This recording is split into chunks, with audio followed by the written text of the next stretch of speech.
curious if you've ever seen this map. Do you know what this is a map of? This is a map of where the black population of America lives. The darker the color, the more dense the population of black people. Like, you see where the concentration is, right? Like, if what you're saying is true, that the people in the South are just oh so racist, why the hell does almost every black person live in the South? Like, this seems to defy logic, doesn't it? Like, sure, you got concentrations in, like, Chicago, you got a little bit over here, you got some in California, but statistically, almost all the black people live in the South. And that's not an insult to them. I'm just saying that's what we see. So my question is this. If the people in the South are just oh so racist, like you said, why would all of you live here? Like, that doesn't really make any sense, right? Or could it be just a suggestion that people in the South aren't as racist as you think? That maybe it's just a stereotype based upon prior history. Because I'm going to tell you right now that if I thought that people in the South hated white people, there is no way that I would live there. Just my thoughts on it. Ooh, when racist math ain't mathing. When racist math ain't mathing. So he claimed that, historically that, black people have been in that area, and that he claimed that because of the history and the stereotype coming about because of the history. Evidently, you haven't done much research on the history, nor do you understand sociology and civilization too well, do you? So let me break it down to you so that maybe your racist math can math. Well, you know what? I'm not going to call that man racist. I'm going to say his ignorant math ain't math. Yes, let's change that. His ignorant math is not mathing. Because the ignorance that he does not realize is that the overwhelming majority of slaves that were in the America, African slaves in the Americas, were in the South because of the economics of the cotton crop and other types of crop. The agricultural nature of the development in the South is that is where the labor was needed, and that is where the slave labor was primarily located. So that means that when the Civil War ended, less than 200 years ago, that the overwhelming majority of those people who were now freed from slavery still didn't get up and travel across the country. It didn't all of a sudden say, oh, I'm going out west. Oh, I'm going up north. Although a large number of people did, the overwhelming majority didn't. This is why you see the concentrations in the cities up north and out west, is because there were large numbers of people who did leave. But the overwhelming majority didn't go anywhere. They stayed. They thought that they would be able to sharecrop. In the first couple of years, actually, things were pretty good for them. In the first couple of years, we held positions of office. We built places like Wilmington, North Carolina. We built places down in near Miami. I forgot the name. I think it's like Overlook Park or something like that. We built places where black people were thriving. We were part of government, took over Senate seats, things of that nature. But then Reconstruction, then Jim Crow, and all that was lost. And through the process of Jim Crow, whatever cities that were built, whatever opportunities came up, which was only about 1% of black people were able to build your Tulsas and your Wilmingtons. The overwhelming majority was still poor sharecroppers. Yeah. You didn't have money to move. You didn't have money to be able to go anywhere you want to go. And plus, if you're going to stay in America, it's going to be racism everywhere you go at that time frame. Jim Crow was profound. The reason why you have a mass migration to Chicago and a mass migration to California and New York is because you didn't have as much of Jim Crow in those places as you had in the South. But black people bought land, and then they sharecrop land, so they didn't go anywhere. And even if you look at how people are today, most people are born into a city and never really move more than 50 miles away from that city.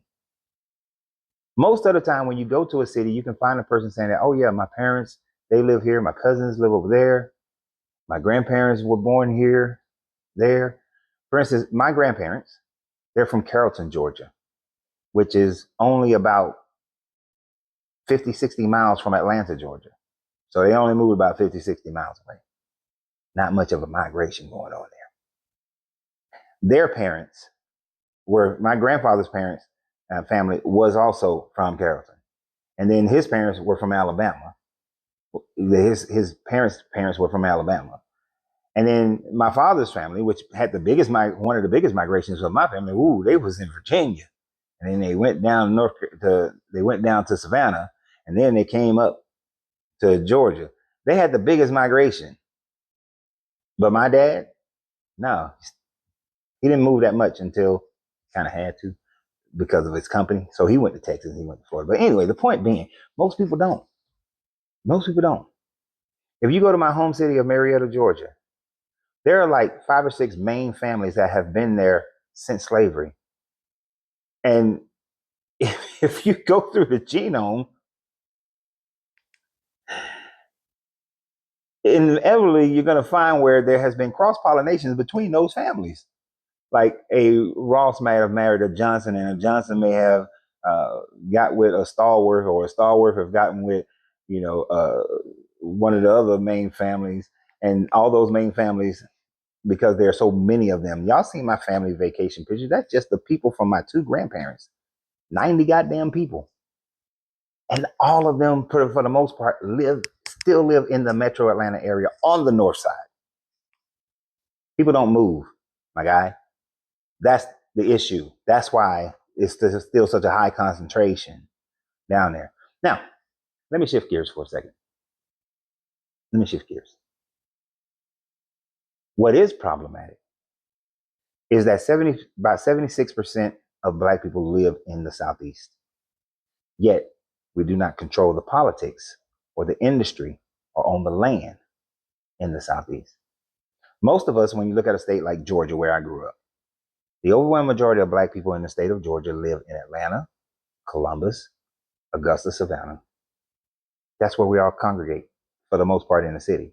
Some rural towns have a higher percentage of Black people, but they have been blocked out of political control in those counties because they don't own the land, or they don't have the businesses. So they're kind of stuck in a level of poverty, a caste system, if you will. But most of us are living in the major cities of those states, like Alabama. The majority live in Huntsville, Birmingham, Montgomery, and Mobile. We don't live in the rural area. And that rural area is where the political power is, because the numbers of the white people who live in those areas are high enough to be able to offset the numbers that live in the city. The same thing with Mississippi, the same thing with Louisiana, same thing with Texas. You go to Houston, Black people all over the place. Go to Dallas, Black people all over the place. San Antonio, not so much. Austin, not so much. El Paso, hell no. But controlling a state, and that is the problem. That is the issue. If we truly, truly wanted to, if Black people really wanted to,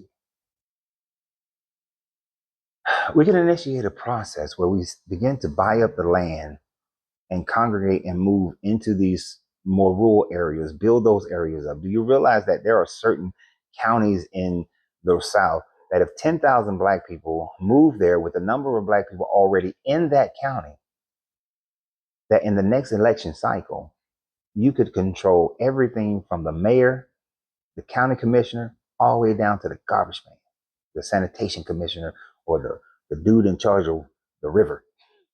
That you can have political power. 10,000 Black people is all it would take to take control of the politics of one county. And if more and more Black people start moving into these counties and taking over all the politics of those counties, then you will see a shift in power.